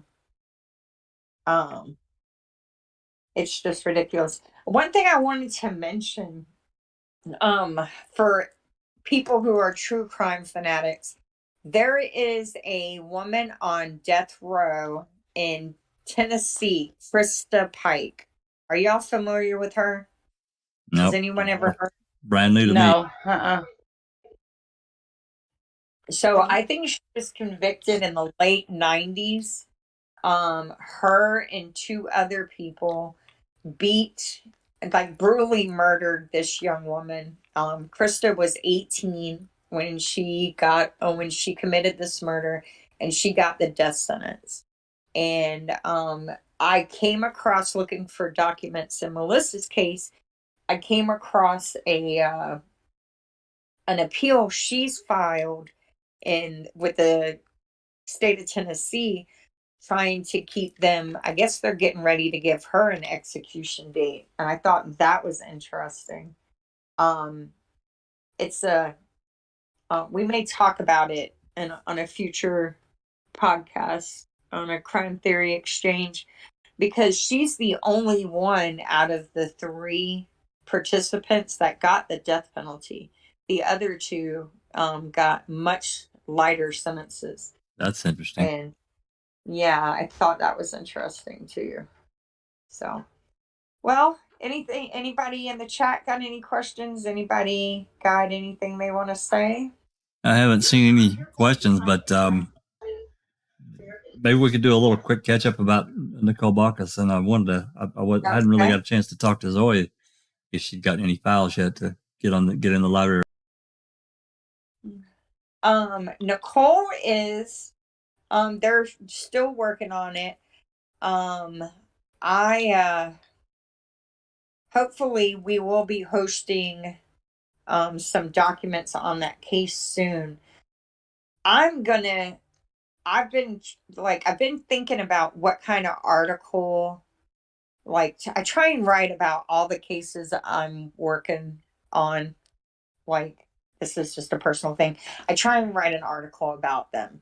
And I think the approach I want to do for Nicole is how, and they did it in Stephen and Brendan's case too, how the prosecution stole the narrative and convicted her before her trial, right? I mean, they basically used that website, the Montgomery County Reporter, to make Nicole Bacchus into this evil, self-absorbed piece of shit who didn't deserve party girl anything. Yeah, party girl, right? Yeah. In reality, Nicole Bacchus was a 24-year-old young woman who, had a great family, great social friend, good, lots of good friends, still good friends with him today. She's almost got either her first or her second bachelor's degree. She's never been in trouble in prison.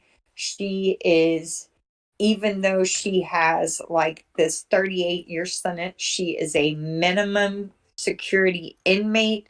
She trains the service dogs.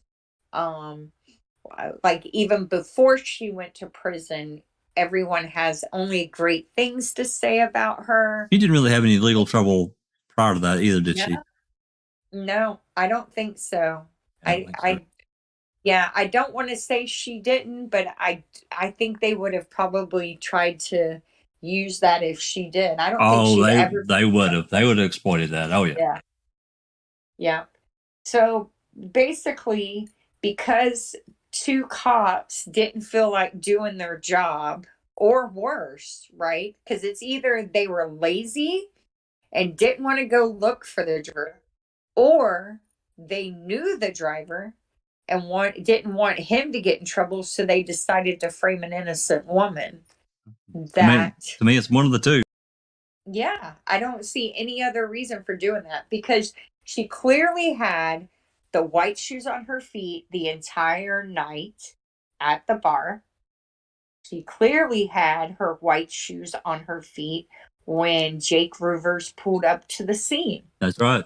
And then Jake Ruvers turns off his dash cam, his mic, and next thing you know, they're finding those white shoes that were on Nicole's feet underneath the gas pedal. And that's the evidence used to say that she was definitely driving that truck at the time of the accident. And her injuries are denoted as someone that was in the passenger seat, not the driver's seat. Mm-hmm. Yep. Zoe, have you talked to Frank lately? Zoe might have stepped away. Yeah. I just and the thing of it is for Nicole, it's even more awful because Candace Duran and others at the bar chose to get her that drunk, because the bar had cut her off, and Candace Duran and others kept buying her alcohol. So they got her shit-faced, snockered, so she has no memory of the event. And that's got to be awful too, because you weren't driving, because the evidence shows that, but you don't remember what happened, so you can't defend yourself and say, but she's on video. They ask her who's driving, and she says Candace Duran. Yeah. Others did. Well, they didn't say his name, but they said she was a passenger and someone else was driving. Mm-hmm.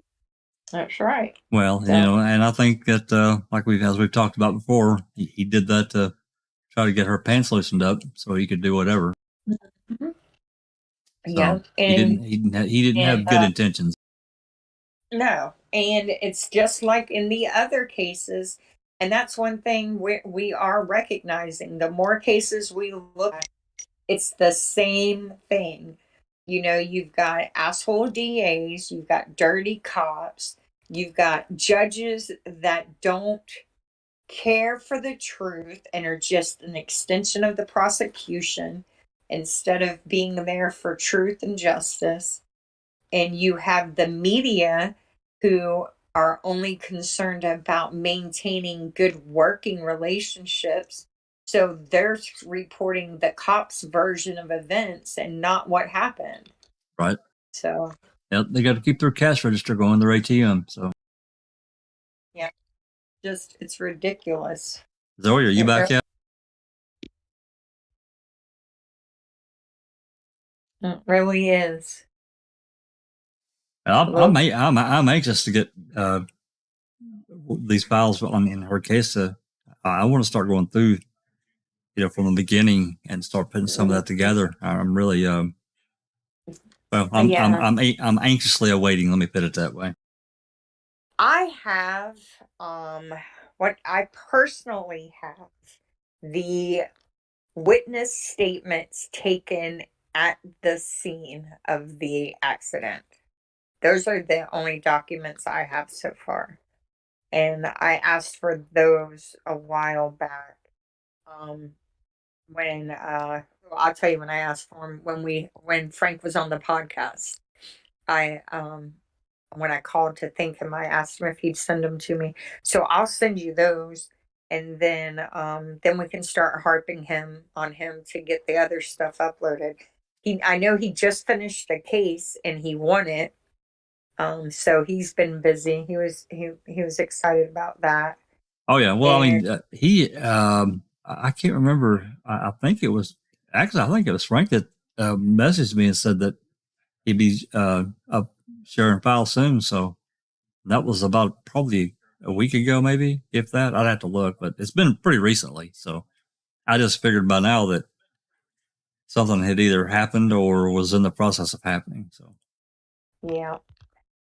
I think they have I think the case is currently on appeal, and they're working the new evidence angle.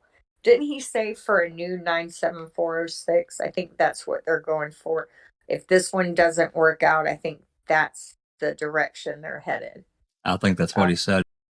Yeah. And then what's going on with Stephen and Brendan? There was a movement. There was a thing in the Stevens record about this opinion, unpublished opinion from the court, but I haven't seen anything. Some people said it was nothing. Some people said it was, and the unpublished opinion from the Court of Appeals means it can't be cited in any court case, which is fine. I still like to read it. Oh yeah, for sure. If that's what it is, I don't know that. And I haven't seen anything, so. I'm glad that I thought of this. So, have you been on TikTok? Did you see Tim Tedious did another post? Let me read the title to you, because this is a doozy. So this is from Tim Tedious. Update on Chuck's connection to the Lori DePease case. Yeah, I haven't had a chance to read that one yet. Either. Followed by an examination of Chuck's claim he heard Teresa went to a Halloween party after leaving, and it got blank, and was gang raped and killed by 3 Mexicans. Oh, and wow. That's what Chuck said. The DOJ told Chuck they were following up on that rumor, and it's DCI report 1776-158.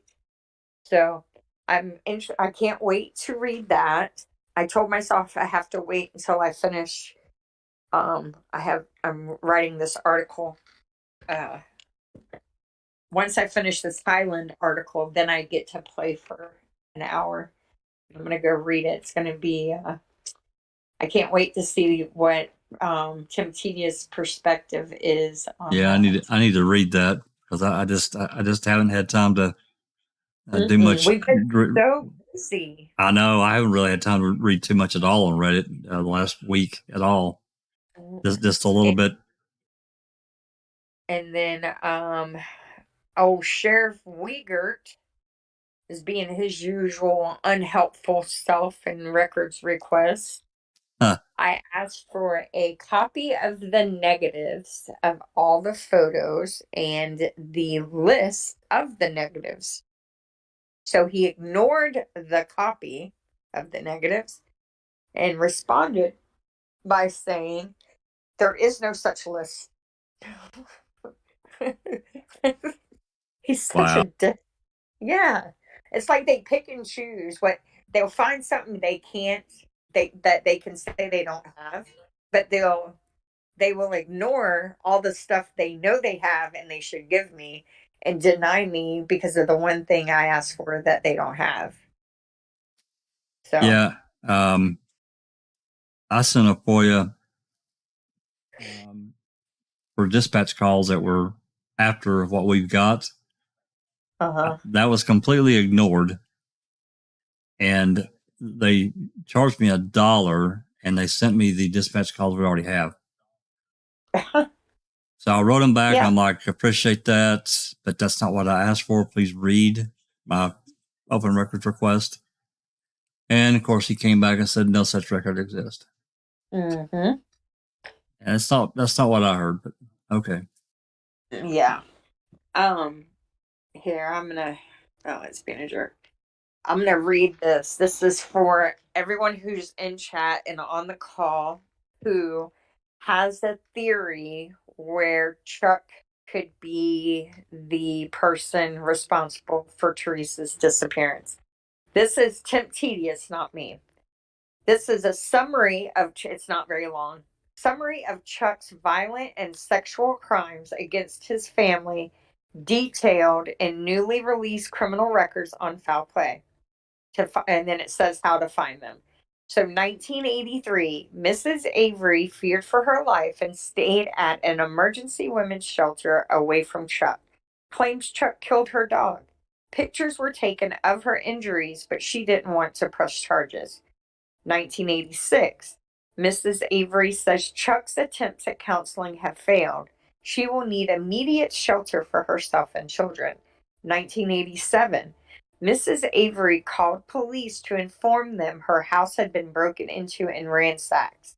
Dogs didn't go crazy, leading police to suspect someone she knew, possibly Chuck.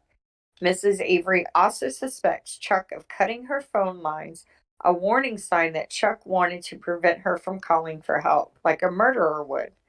1988. Chuck is arrested and questioned about the touching of his daughter inappropriately that morning, and he denies doing so. An exam revealed bleeding and lacerations of her personal parts. Very graphic language used to describe Chuck's misconduct with his daughter. Informed that he will likely be charged with third-degree sexual assault. Chuck's family wanted to be notified before he was released from prison.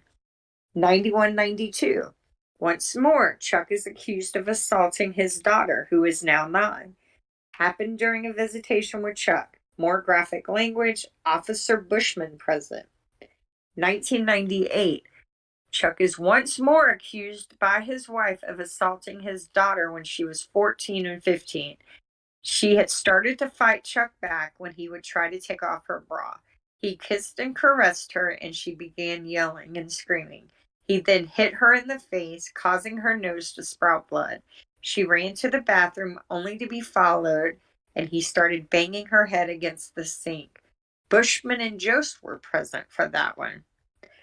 Jost reports a welfare check in 1999 on Mrs. Avery after she was reportedly beaten and sexually assaulted by Chuck as he choked her and called her fat and ugly. She was choked with a phone cord and held against her will. He threatened to kill her if he was faced with non-compliance. He claimed he totally forgot what happened, but didn't deny anything. He was given a 3-day no-contact order and charged with second-degree sexual assault. In 1999, Deputy Jost, again, reporting on Chuck violating probation and contacting family without permission. Witnesses claim Chuck can tap phones. Mrs. Avery called police, letting them know she was about to get in a vehicle with Chuck, asking if they would watch out for them. They located Chuck and arrested him. This is a quick compilation of info from Chuck's criminal history in relation to his own family. Throughout these newly released records, we see many other redacted, presumably unrelated women and girls reportedly assaulted by Chuck over the years. How the fuck was Chuck not the number one suspect? Why was he handled with care? Yeah, I mean, he's right. Well, we talked about that. We had when we brought those documents out. I mean, they were bad. They're bad, and these were just instance. They were. We don't have everything, but we got enough. Yep, and there's some we didn't report, and this doesn't include what this doesn't include Kim DeCott's story, and we know he assaulted her. Well, So I mean, she says he did. The other daughter says no. Kim DeCott says Chuck sexually assaulted her. Right, that's what I'm saying. But the other daughter said no, it didn't happen. Yeah, but how would she know? She wasn't there. I don't know. The daughter says it didn't happen to not to Kim. I think the daughter says, I think Kim or Carla says that her sister wasn't sexually assaulted, right? Correct, but nobody says Kim DeCott was not sexually assaulted. Yeah. But Carla's always protected, in my opinion. Yeah. And I understand that. I get that. You don't want your dad. I mean, I completely understand that. But at the same time, Stephen Avery is her uncle, and Manitowoc County and the state of Wisconsin have repeatedly fucking fucked his life up for nothing. So why didn't Chuck get the same treatment? Right. I agree. Zoe's back. Zoe, are you back? Yay. I'm back. I'm sorry, guys. That's okay. That's all right. I figured you were with your teenage daughter, doggy. Yeah. Have you talked to Frank? No. Okay. Not lately, no. He said the other day he will upload the files, but probably he didn't have the time yet. I understand. That's all I was curious about. Okay. I don't have them yet. Okay. I'm sure he will when he has time. So. Yeah. So even if you don't think Chuck killed Teresa, it's clear that Chuck had some kind of a get out of jail free card with the cops. And being said, he would probably do whatever they ask, if asked. Chuck wasn't about to win $36 million. So there was no need to really get rid of Chuck. Yeah, that's kind of the thing. They didn't really need Chuck. They just kind of needed to not include him, basically. Right? I mean, clearly. Mhm. But remember that afternoon to the 31st, Chuck was unaccounted for, at least for a period of time. And he came out from behind some building, winded. Yes, when a customer came in. Yeah. I'd have to get that report to read it and get it exactly, but that's paraphrasing. Mhm. That's a really interesting report or a topic by Tim Tedious. I'm gonna have to read it. Yeah. Yeah, for sure. Because he always sees things. He's like, well, you're the same way. I just like y'all's, I like different perspectives.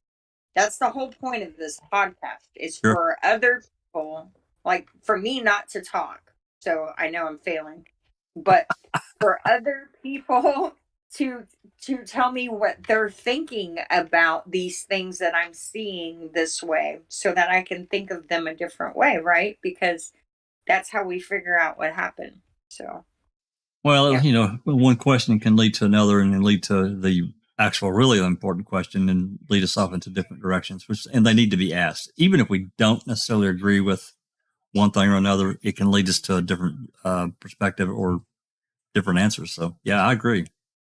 Mm-hmm. And so, yeah, there's definitely something. There's definitely something with. I mean, I have a real, of course, everybody knows that Ryan's my number one suspect. I don't know that Ryan did anything. I just know Ryan lied numerous times or someone he said he loved. And that really bothers me. I don't know why, but it does. Mm-hmm. There, I said it. However, if you look at, Chuck and Earl have got some really terrible things in their record. And, yeah, I don't know why he wasn't looked at. I really don't. Yeah. And there's been some renewed interest in the German from some people. And that's an interesting rabbit hole to go down for sure. Jamie's here. Hey, Jamie. Sherry Lynn. Thanks for coming. DNA 64.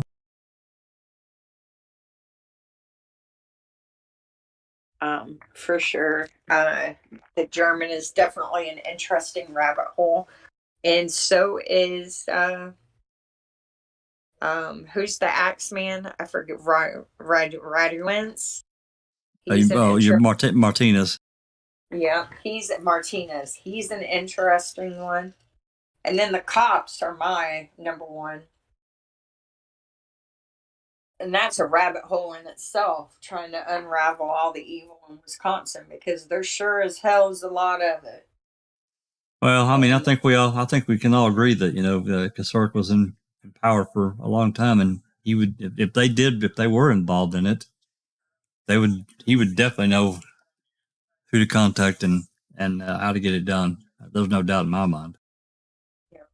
Yeah. So I don't know that. I have to me, if I don't know, this is just speculation, but I think for me, if someone from law enforcement was involved, we would have more biological material. But there's a danger with when you have more, as we all know. It doesn't take much. They really have very little biological material in the lab, in the RAV. If you look at all of it, it's really not much at all. Mm-hmm. But it's enough from a circumstantial standpoint to sell the story, which is what they did.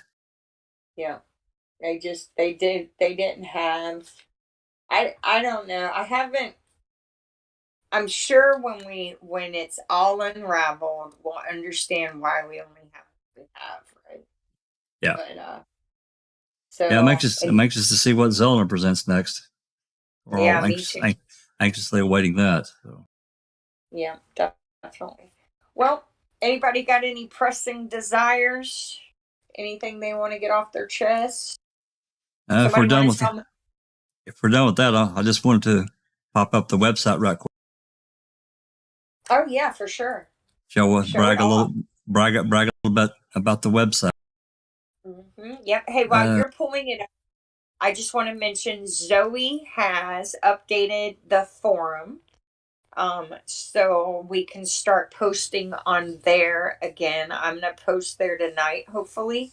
I'll probably do a Highland and a Melissa Lucio and maybe one on Nicole. I might try and do all three, so we have all three cases on there on the forum, on this new forum.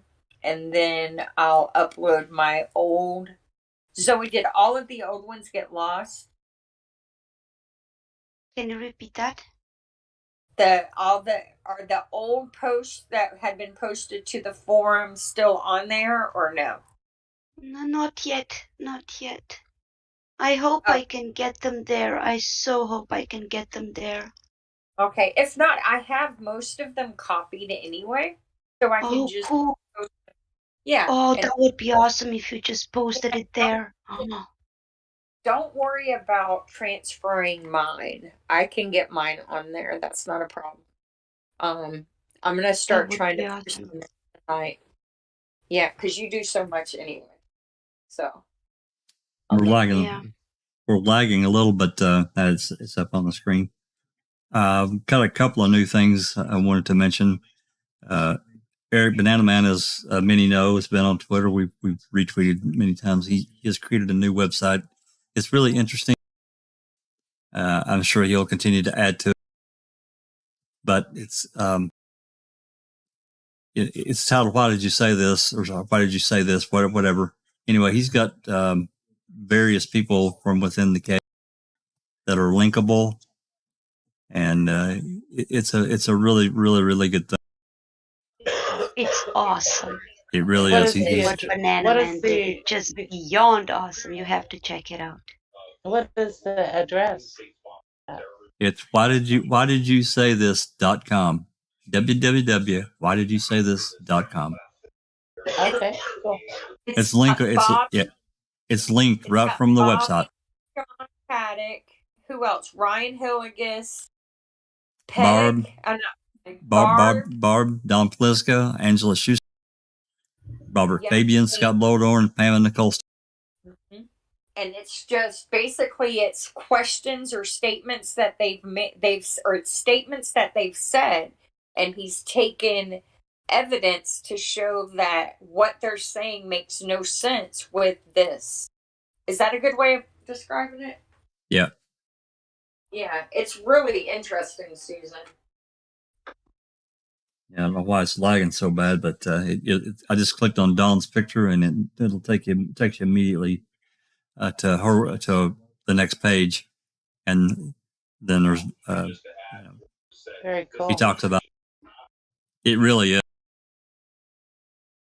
and then within each one, he's got links to the interviews and so telephone interviews, law enforcement. Each one's got these different things that are linkable, so it's a really good thing. It's got Scott Fabian's on there. Yep. Pam Holstern. Scott Blodorn. It's cool. So get on Twitter and give Banana Man a shout out. Let's go back here just for one second. Let me show you something else that's been at yours, Mr. Spreadsheet guy. And this is a Airtable he created, and it's got. Let me get over here to it. I haven't been able to look at that yet. Can't wait. Is it cool? It is very cool. It's a spreadsheet Airtable, and each thing is expanded. And if there's photos for each one of these exhibit numbers, then the photos are visible. Let's see here. Let me go to one that I know. Here's one. It's the burn barrels.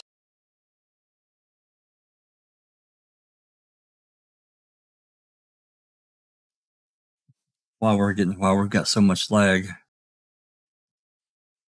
Anyway, you click on it and expand it, and it pops open. And as you can see, it's got photographs of all the burn barrels.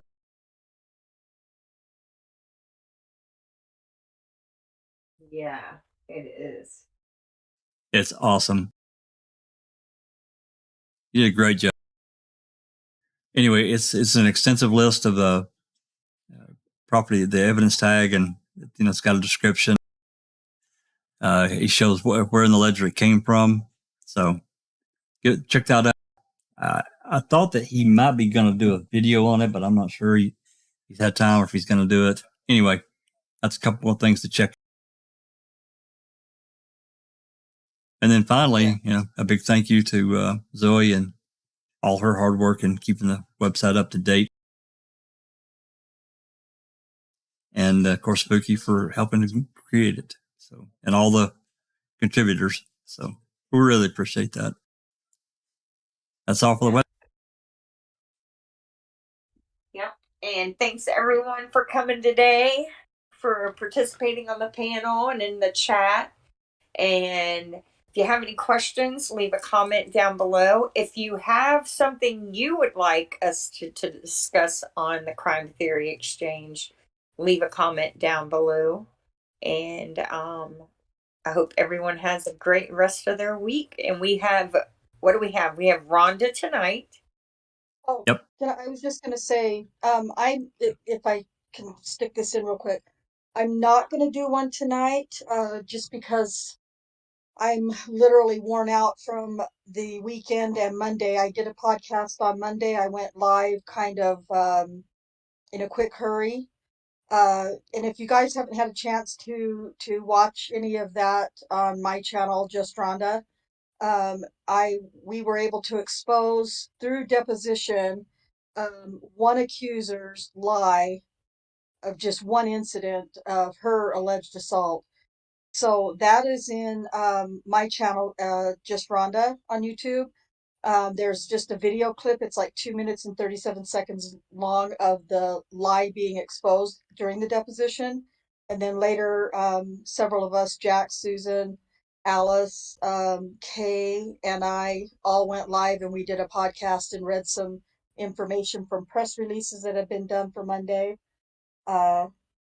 Monday was a big day because Daniel went before the parole, pardon and parole board on this one count where this one accuser blatantly lied during her deposition. So if you haven't seen it, haven't had a chance, or didn't know anything about it, just go check out my channel and watch it, and please comment and share it. Sorry, Yeah. shameless plug.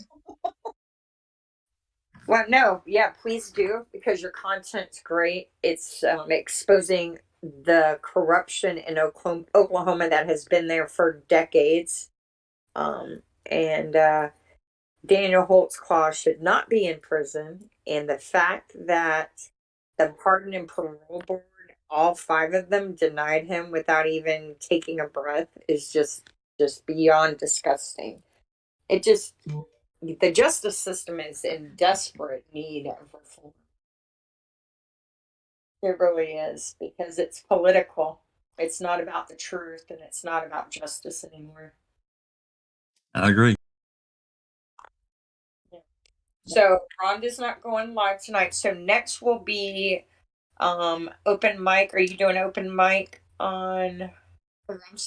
Brendan talks on Friday. And Brendan Talks will be Friday, I guess, and then Reading with Uncle Ken Saturday, open mic on Sunday. Don't know what we're going to do yet, but on open mic, but we'll think of something.